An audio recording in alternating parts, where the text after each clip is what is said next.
নমস্কার বন্ধুরা, স্বপ্নাস কুকিং চ্যানেলে আপনাদের সবাইকে স্বাগত।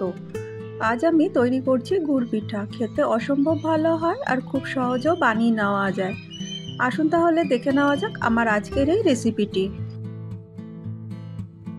একটা বড় বোল নিয়ে নিয়েছি, তাতে আমি দিচ্ছি 2 বাটি আতপ চালের গুঁড়ো। এই আতপ চালের গুঁড়োটা আমি ঘরেই তৈরি করে নিয়েছি। কিভাবে এই আতপ চালের গুঁড়োটা তৈরি করেছি সেটা দেখতে হলে আমার আগের দুটো এপিসোডে যে ভিডিও দুটো আমি শেয়ার করেছি আপনাদের সাথে, বৌসুন্দরী পাটিসাপটা আর কদমপুলি পিঠে, এখানে পুরো ডিটেলসটা রয়েছে। আপনারা চাইলে সেখান থেকে দেখে নিতে পারেন।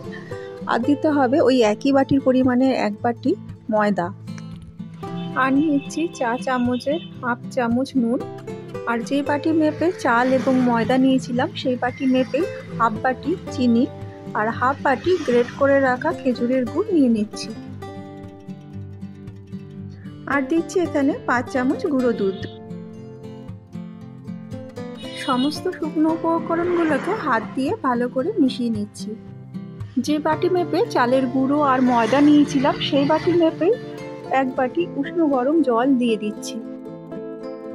হাত দিয়ে আমি খুব ভালো করে মিশিয়ে নিচ্ছি। চিনিটা পুরোপুরি গলে যাওয়া পর্যন্ত এটাকে মিশিয়ে নিতে হবে।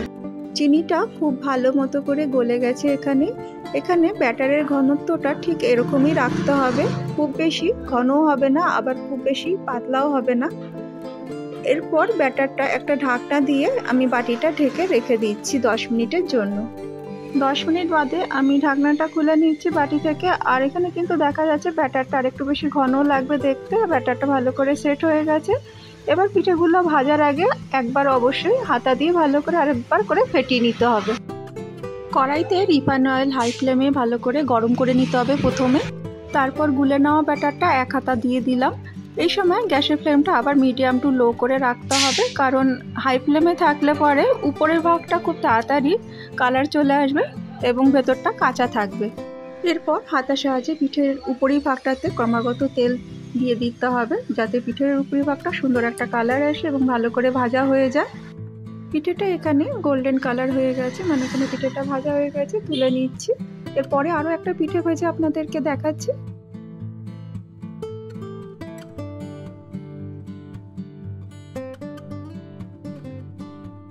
আরও একটা গুড় পিঠা আমি তৈরি করে নিলাম। এভাবে আমি সমস্ত গুড় পিঠাগুলোকে তৈরি করে নেব। খেতে অসম্ভব ভালো, খুব সহজেই তৈরি করে নেওয়া যায়। আমার মনে হয় সমস্ত পিঠের থেকে এই গুড় পিঠাটা তৈরি করা খুব সহজ। আশা করি আমি আজকে আপনাদেরকে খুব সহজভাবে এই পিঠের রেসিপিটা করে দেখাতে পেরেছি। যদি আমার আজকের এই রেসিপিটি আপনাদের ভালো লেগে থাকে তাহলে অবশ্যই একটা লাইক, কমেন্ট আর শেয়ার করবেন। আর নতুন নতুন ভিডিও পেতে আমার চ্যানেলটা সাবস্ক্রাইব করার অনুরোধ রইল। সবাই খুব ভালো থাকবেন, সুস্থ থাকবেন। আবার দেখা হচ্ছে অন্য কোনো দিন অন্য কোনো ভিডিওতে।